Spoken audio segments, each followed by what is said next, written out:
اللہ من الشیطان الرجیم بسم اللہ الرحمن الرحیم۔ سورہ ہود آیت نمبر 41 میں اللہ تعالیٰ فرماتے ہیں، نوح علیہ السلام نے کہا تم لوگ اس میں سوار ہو جاؤ، اللہ ہی کے نام سے اس کا چلنا ہے اور اس کا ٹھہرنا بھی اللہ ہی کے نام سے ہے، بے شک میرا رب بڑا بخشنے والا ہے اور نہایت ہی مہربان ہے۔ آیت نمبر 42 میں اللہ تعالیٰ فرماتے ہیں، اور وہ بات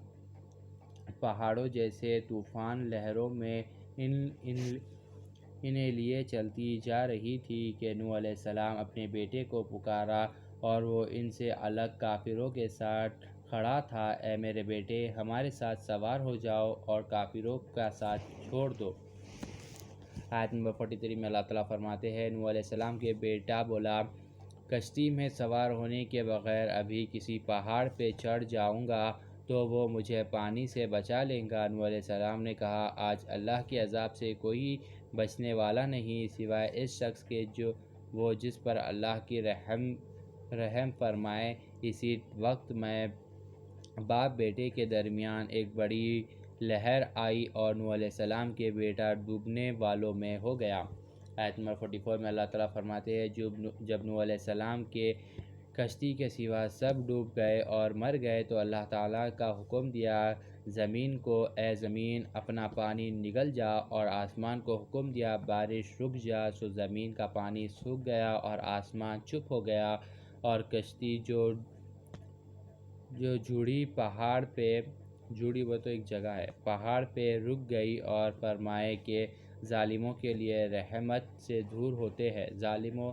کے لیے رحمت دور ہوتی ہے۔ آیت نمبر 45 میں اللہ تعالیٰ فرماتے ہیں، اور نوح علیہ السلام نے اپنے رب کو پکارا اور عرض کیا، اے میرے رب بے شک میرا بیٹا بھی میرے گھر والوں میں داخل تھا، اور یقیناً تیرا وعدہ سچا ہے اور تو سب سے بڑا حکمت والا ہے۔ آیت نمبر 46 میں اللہ تعالیٰ فرماتے ہیں، اللہ کا حکم آیا، اے نوح بے شک وہ تیرا بیٹا گھر والوں میں شامل نہیں تھا، کیونکہ اس سے عمل اچھے نہیں تھے، بس مجھ سے وہ سوال نہ کیا کرو جو تمہیں معلوم نہیں ہے، میں تمہیں نصیحت یہ دیتا ہوں کہ کہیں تم نادانوں میں سے نہ ہو جاؤ۔ آیت نمبر 47 میں اللہ تعالیٰ فرماتے ہیں، نوح علیہ السلام نے کہا، اے میرے رب میں اس کشتی سے تیری پناہ مانگتا ہوں کہ تجھ سے میں وہ سوال کروں جو مجھے کچھ علم نہ ہو، سو اگر تو مجھے نہ بخشے اور مجھ پر رحم نہ فرمائے تو میں نقصان اٹھانے والوں میں ہو جاؤں گا۔ آیت نمبر 48 میں اللہ تعالیٰ فرماتے ہیں، اے نوح علیہ السلام ہماری طرف سے سلامتی اور برکتوں کے ساتھ آپ کشتی سے اتر جاؤ، اور جو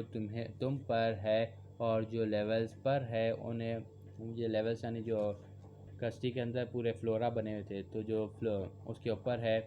اور آئندہ پھر کچھ ایسا بھی گروہ ہوں گے جنہیں ہم دنیا کی نعمتوں دے دیں گے، پھر انہیں ہماری طرف سے ان پہ ہی اللہ کا عذاب آئے گا۔ آیت نمبر 49 میں اللہ تعالیٰ فرماتے ہیں، یہ بیان ان غیب کی خبروں میں سے ہے سو جو ہم آپ کی طرف وحی کرتے ہیں، آپ صلی اللہ علیہ وآلہ وسلم، اور اس سے پہلے نہ آپ انہیں جانتے تھے اور نہ آپ کی قوم، بس آپ صبر کریں، بہتر انجام پرہیزگاروں کے لیے ہے۔ آیت نمبر 50 میں اللہ تعالیٰ فرماتے ہیں، اور ہم نے قوم عاد یعنی عاد علیہ السلام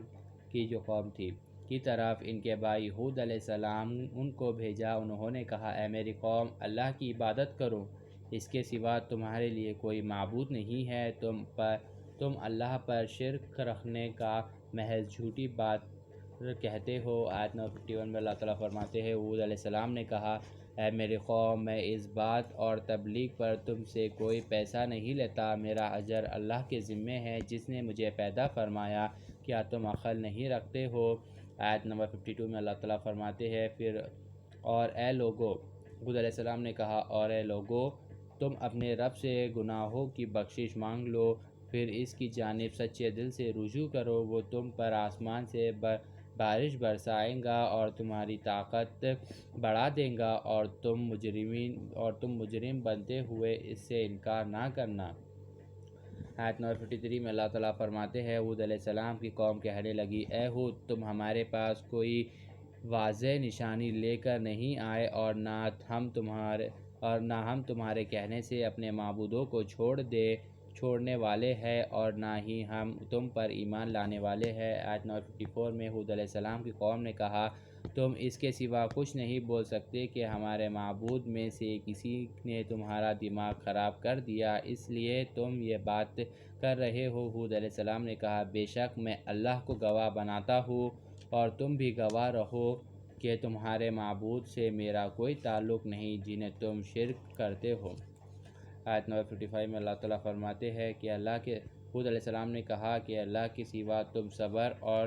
سب اور تمہارے معبود باطل مل کر میرے خلاف کوئی تدبیر یعنی پلاننگ کر لو، پھر مجھے وقت بھی نہ دو، مہلت بھی نہ دو۔ آیت نمبر 56 میں ہود علیہ السلام نے کہا، بے شک میں نے اللہ پر توکل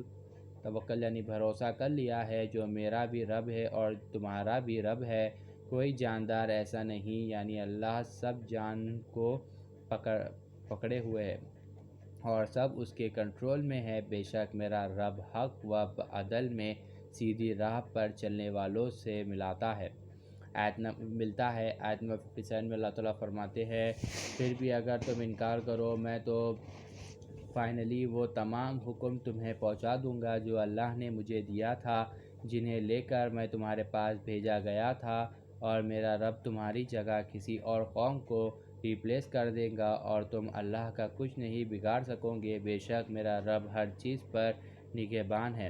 آیت نمبر 58 میں اللہ تعالیٰ فرماتے ہیں، اور جب ہمارا حکم عذاب آ پہنچا تو ہم نے ہود علیہ السلام کو اور اس کے ساتھ جو ایمان لائے تھے ان کو اپنی رحمت کی وجہ سے بچا لیا اور ہم نے انہیں سخت عذاب سے بچا لیا۔ آیت نمبر 59 میں اللہ تعالیٰ فرماتے ہیں، اور یہ قوم عاد جنہوں نے اپنے رب کی آیتوں کو انکار کیا تھا، اپنے رسولوں کی نافرمانی کی اور ظلم کرنے والے، غرور کرنے والے اور اللہ کے دشمن کو حق کے حکم کو پیروی کیا، وہ سوائے آیت نمبر 60 میں اللہ تعالیٰ فرماتے ہیں، سوائے ان کے اللہ نے سب کو دنیا میں ہی لعنت لگا دی اور قیامت کے دن بھی لگائیں گی لعنت۔ یاد رکھو قوم عاد نے رب کے ساتھ کفر کیا تھا، خبردار ہود کی قوم عاد کے لیے رحمت دور ہے۔ صدق اللہ العظیم و صدق مولانا رسول اللہ۔